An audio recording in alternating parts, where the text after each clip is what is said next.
चाहे तपती धूप हो, चाहे अंधियारी रात, साथ कभी ना छोड़ते अस माँ बाप की जात। दोस्तों, माँ बाप की जात ही ऐसी होती है। चाहे धूप हो, चाहे रात हो, चाहे कैसी भी परिस्थितियां हो, वो अपने बच्चों का साथ कभी नहीं छोड़ती है। आइए इस पे खूबसूरत सी कहानी सुनते हैं।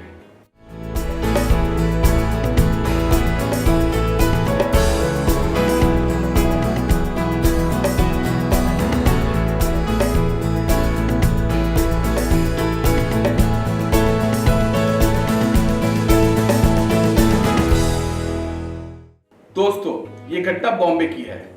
रोज की तरह मोहन शाम 6 बजे अपने ऑफिस से निकला और स्टेशन की तरफ जा रहा था, जिससे वो 6:30 बजे की भयंकर फास्ट पकड़कर अपने घर जा सके।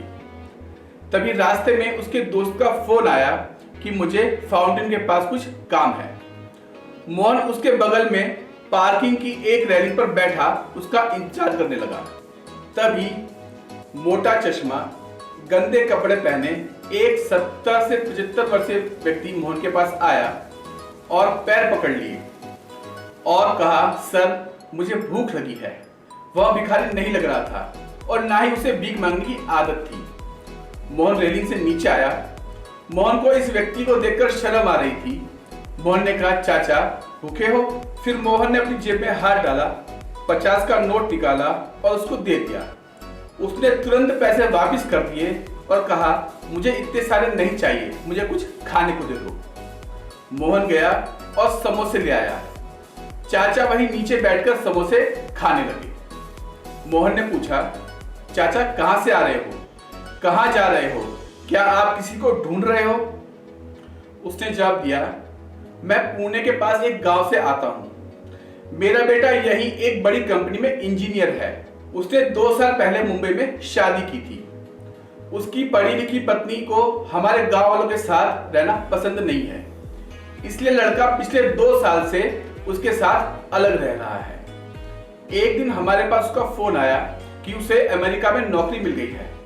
वह अपनी पत्नी के साथ 10 साल के लिए अमेरिका जाना चाहता है।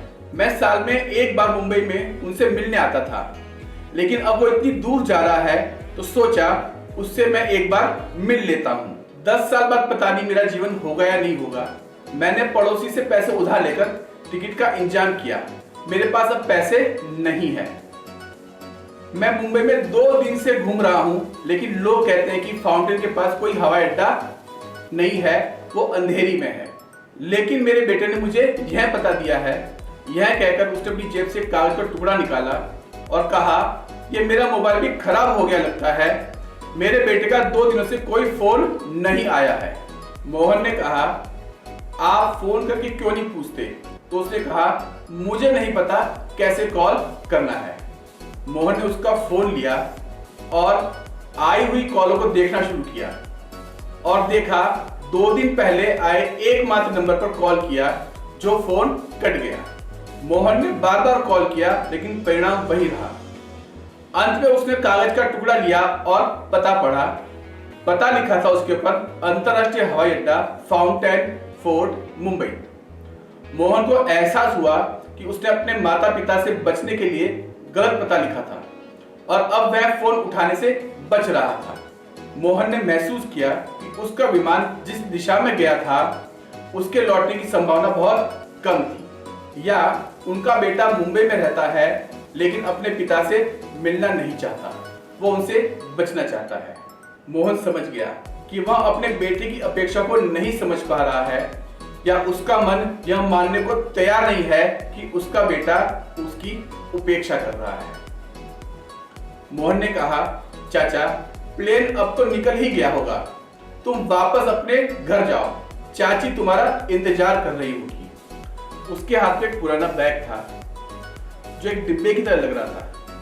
मोहन ने पूछा, चाचा, इसमें क्या है? उसने कहा, बेटे के लिए उसकी माँ ने लड्डू भेजे हैं। बेटे को लड्डू बहुत पसंद है। मोहन का दिल पसीज गया। मोहन असहनीय पीड़ा में था। उसके मन में आया कि वह उसे उसके निकम्मे बेटे की बात को समझाए, लेकिन उसकी हिम्मत खत्म हो चुकी थी। उसका दिल धड़क रहा था, वह आवाक था और उन्हें घूर रहा था। मोहन ने कहा, चाचा, अभी पुणे जाओ, बहुत देर हो जाएगी, प्लेन अब चला गया है। वो आंखों में आंसू लिए चले गए। मोहन भारी कदमों से चलने लगा। थोड़ी आगे जाने के बाद मोहन ने महसूस किया कि उनके पास पुणे की बस या ट्रेन तक जाने के पैसे भी नहीं है। मोहन जल्दी से उनके पास गया और उन्हें अपने घर आने के लिए मना लिया। मोहन ने कहा कि टिकट की व्यवस्था मैं कर दूंगा।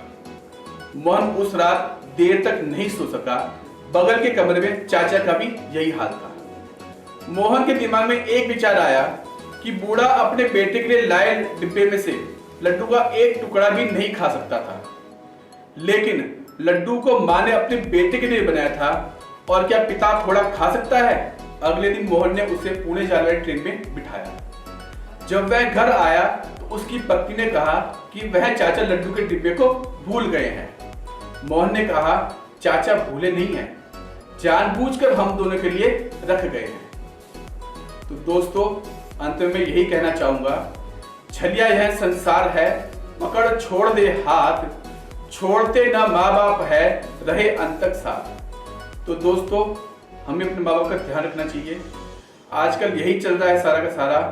कहते हैं कि एक माँ बाप जो है 4 बेटों को संभाल सकते हैं, लेकिन 4 बेटे मिलकर एक माँ बाप को नहीं संभाल सकते हैं। शायद यही कारण है कि आज वृद्धाश्रम की संख्याएं बढ़ती जा रही है और हम जो है हर साल मदर डे, फादर डे जैसे हम मनाना शुरू कर दिया है।